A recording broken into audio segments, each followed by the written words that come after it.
మా ఇంటికి కోత వచ్చింది గా. కోళ్ల పందాలు మన ఆంధ్రాలో సంక్రాంతి టైంలోనే జరుపుకుంటారు అనుకున్నాను నేను ఇన్నాళ్ళు, కానీ ఛత్తీస్గఢ్లో కూడా జరుపుకుంటారని చూసాక తెలిసింది. ఇది శాంపులే, ఇంకా పక్కన ఇంకా చాలా జనాలు ఉన్నారు చూడండి. ఇదంతా చూసాక నా రియాక్షన్,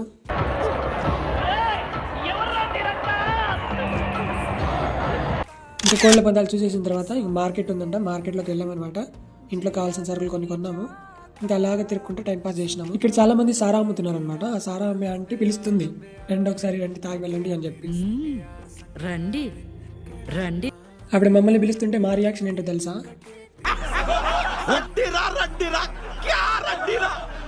అలా చాలాసేపు తిరిగిన తర్వాత ఆకలేసింది, ఏమైనా ఉందా అని చూస్తే ఇక్కడ ఐస్ క్రీమ్ షాప్ ఉందన్నమాట. నేను నార్మల్గా అయితే ఐస్ క్రీమ్ తినను, కానీ ఇక్కడ ఫలూడా అంట ఏదో కొత్తగా కనిపించింది, అందుకని ట్రై చేసిన ఒకసారి. ఆ ఫలూడా ఇచ్చే అతను ఇవ్వంగానే చేతిలో వీడు ఫోన్ తీసుకొని స్నాప్ పెడుతున్నాడు. మీ గ్యాంగ్లో కూడా ఇలాంటి వాళ్ళు ఉంటే కింద ట్యాగ్ చేయండి. పొద్దునొచ్చిన కోతి వెళ్ళిపోయింది అనుకున్నాను, కానీ కుటుంబ సపరివార సమేతంగా ఇక్కడే ఉంది. కుక్కర్ సేఫ్టీ విజిల్ అయితే పాడైపోయింది, సో దాన్ని బాగా చూపించడానికి వచ్చాము. ఈ బ్లాగ్ అయితే నెక్స్ట్ బ్లాగ్ లో ఫిర్ మిలేంగే. వెళ్తూ సబ్స్క్రైబ్ చేసుకో మరి.